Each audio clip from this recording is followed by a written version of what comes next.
O clima está pegando fogo nos bastidores do Flamengo e, como sempre, o torcedor rubro-negro quer saber de tudo o que está rolando. E olha, não faltam assuntos pra gente discutir. A começar por uma polêmica que está vindo diretamente da Rússia, envolvendo um jogador que até pouco tempo era idolatrado pela torcida do Mengão, Gerson. O Coringa, que brilhou com a camisa do Flamengo, foi alvo de críticas pesadíssimas por parte de um jogador multicampeão com o Zenit, clube onde Gerson atua atualmente. O nome do camarada é Daniel Krugovoi, lateral esquerdo da equipe russa, e ele não teve papas na língua ao falar sobre o desempenho do brasileiro. Segundo ele, Gerson simplesmente não tem mostrado nada do que encantava nos tempos de Flamengo. Krugovoi disse que não entende se o problema é o Gerson que não quer jogar ou se ele realmente não consegue render em campo, o que só aumenta ainda mais a desconfiança sobre o momento do jogador por lá. Essa fala acende um alerta, principalmente porque não é a primeira vez que surgem informações de que o Gerson estaria insatisfeito, triste e completamente fora do ambiente ideal no Zenit. Desde que ele foi deixado de fora da convocação da seleção brasileira por Carlo Ancelotti, os rumores sobre um possível desejo de retorno ao futebol brasileiro só aumentaram. Teve até gente dizendo que ele quer voltar para o Flamengo.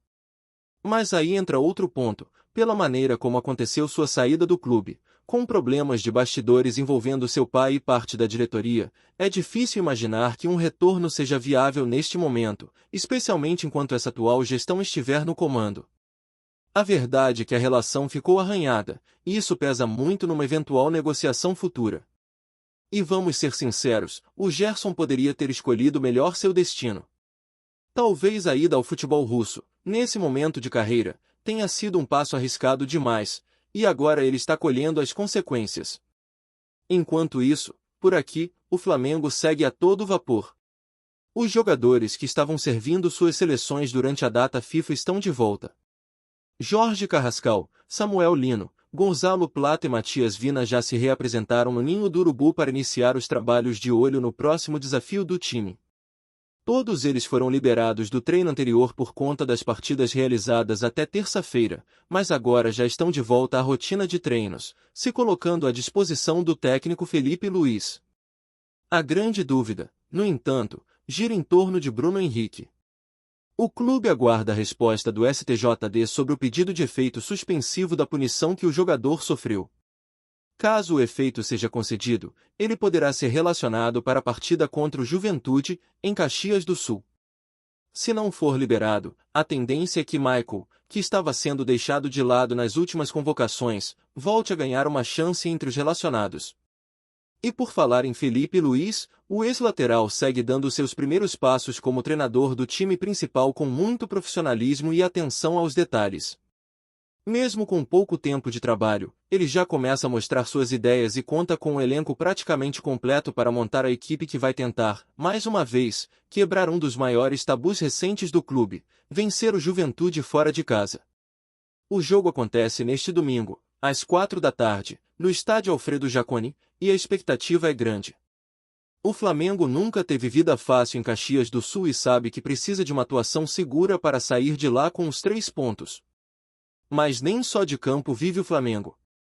Fora das 4 linhas, o clube fechou um novo negócio com a Adidas que promete movimentar ainda mais a torcida. A parceria agora vai permitir que torcedores usem os pontos acumulados no programa AD Clube, da fornecedora de material esportivo, para adquirir o plano de sócio-torcedor Nação Sem Fronteiras.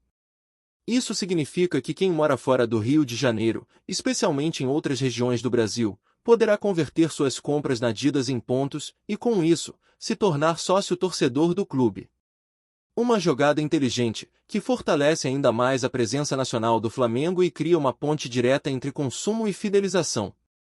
O clube já bateu a marca de 95 mil sócios e quer alcançar os 100 mil o quanto antes. E essa iniciativa pode ser o empurrão que faltava para chegar lá. Aliás, falando em torcida, é impossível ignorar o impacto do Flamengo na audiência do futebol mundial. A FIFA divulgou recentemente os números preliminares da audiência do Super Mundial de Clubes, e adivinha qual foi o jogo com o maior público? Flamengo contra Bayern de Munique. Foram mais de 37 milhões de pessoas ligadas na televisão para acompanhar o confronto. É um número simplesmente absurdo e que mostra o tamanho da paixão pelo Mengão. Nenhum outro clube brasileiro chegou perto disso. Mesmo num torneio novo, que ainda está se consolidando no calendário, o Flamengo conseguiu atrair os olhos do mundo, algo que só reforça o seu protagonismo internacional. Essa força também se reflete em outras áreas, como no engajamento de campanhas organizadas pela torcida. Um exemplo recente é a petição online que pede o reconhecimento do Flamengo como uma nação pela Organização das Nações Unidas. Parece loucura, né? Mas o movimento ganhou corpo e já ultrapassou as 400 mil assinaturas. Em pouco tempo, deve bater a marca de 500 mil. É mais uma demonstração de como a torcida do Flamengo é engajada, ativa e movida por paixão. Tem gente do Brasil inteiro, e até do exterior, assinando a petição, mostrando que o clube ultrapassou qualquer fronteira geográfica. No meio de tudo isso, o ambiente no Ninho do Urubu vai sendo ajustado para um momento decisivo da temporada. A comissão técnica precisa lidar com o retorno de jogadores que estavam fora, reorganizar o elenco, administrar suspensões e manter o grupo focado. Ao mesmo tempo, fora de campo, a diretoria segue tentando encontrar formas criativas de ampliar sua base de torcedores e gerar novas receitas. A parceria com a Adidas é um exemplo claro disso. Afinal, o Flamengo sabe que precisa pensar além do futebol jogado dentro das 4 linhas. Precisa pensar em crescimento, engajamento, marketing, presença digital. Tudo isso faz parte do pacote de um clube que quer ser protagonista sempre. Enquanto Felipe Luiz monta seu quebra-cabeça para o próximo duelo, a torcida vai ficando na expectativa por uma vitória que quebre o histórico negativo contra o Juventude fora de casa. Não vai ser fácil. O Alfredo Jaconi é um campo traiçoeiro, gramado pesado, clima frio, torcida pressionando. Mas o Flamengo vai precisar superar tudo isso se quiser manter sua caminhada firme. A boa notícia é que o elenco tem qualidade suficiente para isso. E se Bruno Henrique for liberado pelo STJD, o time ganha uma peça decisiva, especialmente pela sua explosão física e capacidade de decidir em jogos grandes. Caso contrário, será a chance de Michael mostrar que ainda pode ser útil, mesmo após um período de ostracismo dentro do grupo.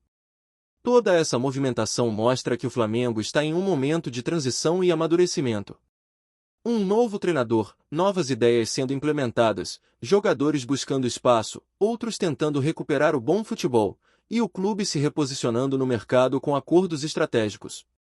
E claro, tudo isso sob os olhos atentos da nação rubro-negra, que não dá trégua, que cobra, apoia, critica e, acima de tudo, ama esse clube de uma forma única. E se tem uma coisa que o torcedor do Flamengo sabe, é que a pressão não dá trégua. Cada rodada, cada treino, cada coletiva do técnico Felipe Luiz carrega um peso diferente. Não é apenas sobre montar o time, fazer substituições ou decidir entre um esquema com 3 volantes ou 2 meias mais ofensivos. É sobre lidar com a expectativa de uma torcida que já viu de tudo, que quer sempre mais e que não aceita menos do que vitórias convincentes. E nesse contexto, o retorno dos jogadores que estavam com suas seleções pode dar um novo gás ao elenco. Carrascal é uma peça que ainda busca se firmar, mas tem qualidade para ser importante. Já Gonzalo Plata e Matias Vina mostraram em suas seleções lampejos do que podem entregar com a camisa rubro-negra, e agora precisam traduzir isso no dia a dia do clube. Samuel Lino, por outro lado, chega com moral elevada. Teve uma boa passagem pela seleção e volta querendo ser protagonista. Só que por mais que o elenco esteja mais encorpado com esses retornos, o foco agora está em resolver o quebra-cabeça de última hora, Bruno Henrique. A resposta do STJD ainda não chegou, e o Flamengo vive aquela ansiedade interna para saber se vai poder contar com um dos seus jogadores mais decisivos. Bruno Henrique, mesmo com seus 33 anos, ainda é capaz de mudar o rumo de um jogo com uma jogada individual, um arranque, uma cabeçada precisa. Não tê-lo à disposição contra o Juventude é, sim, uma perda considerável. E é nesse tipo de jogo, com campo pesado, adversário fechado e marcação forte, que um jogador como ele faz toda a diferença. Por isso, o departamento jurídico do Flamengo correu para apresentar o pedido de efeito suspensivo, tentando garantir ao menos sua presença na lista de relacionados.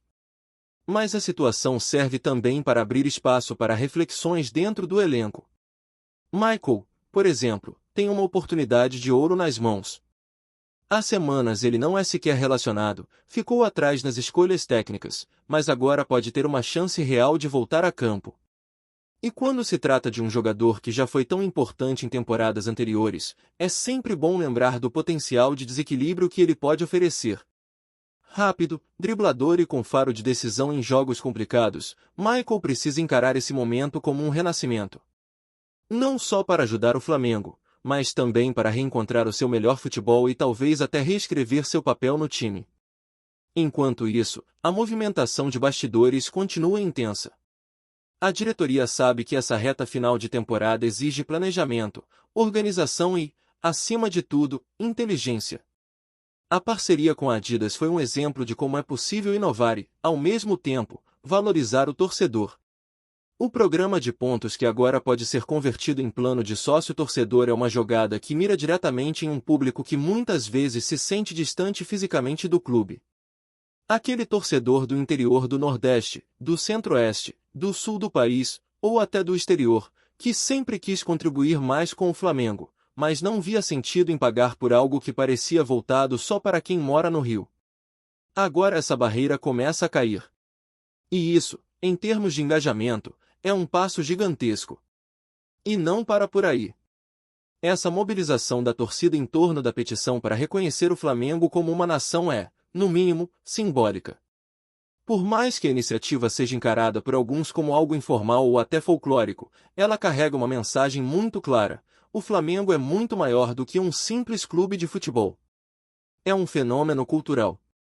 São milhões de pessoas, em todos os cantos do planeta, unidas por uma mesma paixão.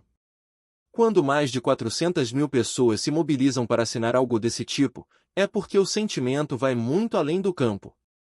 É identificação, é pertencimento, é orgulho. E esse tipo de movimento só tende a crescer, especialmente com as redes sociais funcionando como combustível para esse tipo de engajamento coletivo. Voltando ao campo, o confronto contra o Juventude é daqueles que não empolgam na teoria, mas exigem o máximo de atenção na prática. A gente sabe o histórico complicado do Flamengo jogando em Caxias do Sul. A última vitória por lá já ficou no passado e, desde então, o time tem colecionado tropeços e atuações bem abaixo do esperado. Felipe Luiz sabe disso e não quer repetir os erros do passado. Ele já deixou claro que o time precisa entrar ligado, sem dar espaço, sem vacilar, e principalmente com uma postura que imponha respeito. O Juventude, por mais que seja tecnicamente inferior, costuma crescer jogando em casa, ainda mais diante de um adversário do tamanho do Flamengo. O fator psicológico também entra em campo. Quebrar tabus não é só uma questão de estatística, é uma questão de mentalidade. É mostrar para o grupo que certas barreiras estão apenas na cabeça, que basta entrar com atitude, com foco, que o resultado vem. E isso vai além da escalação. Envolve liderança, envolve vestiário, envolve a forma como os jogadores se cobram e se comportam dentro de campo. O elenco do Flamengo tem experiência suficiente para encarar esse desafio, mas precisa provar isso na prática. E esse jogo contra o Juventude é o momento perfeito para mostrar maturidade, controle e fome de vencer. Ao mesmo tempo, o torcedor quer ver evolução. Quer ver um time mais organizado, com ideias mais claras, com transições mais rápidas, com menos erros defensivos. Felipe Luiz, mesmo sendo um estreante na função de treinador, carrega uma bagagem imensa como jogador, e isso pode fazer diferença nesse início de trajetória. Ele tem moral no vestiário, conhece boa parte do elenco, sabe como o Flamengo pensa e o que a torcida espera. Mas agora é diferente. Agora ele precisa ser o comandante, tomar decisões difíceis, lidar com a pressão da arquibancada, com as críticas da imprensa, com os resultados imediatos. E o jogo contra o Juventude pode ser um termômetro para medir o quanto ele já conseguiu implementar sua filosofia. E no meio disso tudo, Gerson segue sendo um personagem que causa reflexão. A entrevista de Krugovoi expôs o incômodo interno no Zenit com o rendimento do brasileiro. Quando um companheiro de time dá esse tipo de declaração publicamente, é sinal de que a situação está longe de ser confortável. O Gerson que encantou o torcedor rubro-negro, que era referência no meio-campo, que se impunha física e tecnicamente, simplesmente não aparece na Rússia. E isso gera uma série de perguntas que, por enquanto, seguem sem resposta. Será que foi apenas uma má escolha? Será que ele ainda consegue se recuperar e voltar a ser protagonista por lá? Ou será que, de fato, sua história fora do Brasil está próxima do fim? Tá curtindo o vídeo? Então deixa aquele like maroto, comenta aí o que tu tá achando e compartilha com os parceiros de arquibancada. Bora fortalecer o Central Rubro-Negro, rapaziada. A cidade do Rio de Janeiro amanheceu em polvorosa nesta terça-feira com um boato que, se confirmado, promete abalar o futebol brasileiro e movimentar o mercado de transferências como há muito tempo não se via. Segundo fontes não oficiais, mas consideradas altamente confiáveis por jornalistas próximos ao clube, Casemiro, o volante que brilha no Real Madrid e é referência absoluta da seleção brasileira, teria dado seu sim e acertado sua transferência para o Flamengo. A notícia, ainda não oficializada pelos clubes, circula em grupos de torcedores, redes sociais e até em bastidores de canais esportivos, incendiando debates e especulações. Imaginá-lo vestindo o manto rubro-negro é suficiente para fazer qualquer amante do futebol sonhar. O Flamengo, que vem buscando reforços de peso para consolidar seu domínio no Campeonato Brasileiro e fazer frente às competições continentais, estaria prestes a realizar o que poderia ser considerada a maior contratação da história do futebol nacional. Fontes garantem que o jogador, conhecido por sua presença imponente no meio-campo, visão de jogo cirúrgica e precisão nos desarmes, teria ficado entusiasmado com o projeto do clube, convencido pelo técnico e pela promessa de liderar um time recheado de talentos e ambições. O rumor também aponta que os bastidores da negociação foram intensos, com a diretoria rubro-negra trabalhando de forma discreta, quase secreta, para não levantar suspeitas e evitar a inflação do mercado. Enquanto isso, os torcedores não param de imaginar Casemiro comandando o meio-campo do Flamengo, distribuindo passes, marcando com precisão e ainda inspirando jovens promessas do clube. Nas redes sociais, hashtags como hashtag Casemiro no Mengão e hashtag maior contratação da história já circulam, mostrando a dimensão do impacto que essa possível transferência teria, caso se confirme. Apesar de toda a empolgação, fontes próximas ao jogador indicam que ainda há detalhes a serem resolvidos, envolvendo contratos, direitos de imagem e datas de apresentação. Mas o sentimento geral é de otimismo e expectativa. Se Casemiro realmente vestir o rubro-negro, o Flamengo não apenas reforçará seu elenco, mas enviará uma mensagem clara: quer dominar o futebol sul-americano e colocar os olhos do mundo sobre o Brasil. Até lá, a torcida permanece em suspense, torcendo para que o boato se transforme em realidade e para que o Rio de Janeiro possa, enfim, aplaudir de pé a chegada de um dos maiores nomes do futebol mundial aos gramados nacionais. É isso, família! Valeu demais por acompanhar até aqui! Se ainda não se inscreveu, tá moscando, hein? Ativa o sininho para não perder nenhum papo de Mengão Raiz. Aqui é Central Rubro-Negro, aqui é Flamengo até morrer. Tamo junto!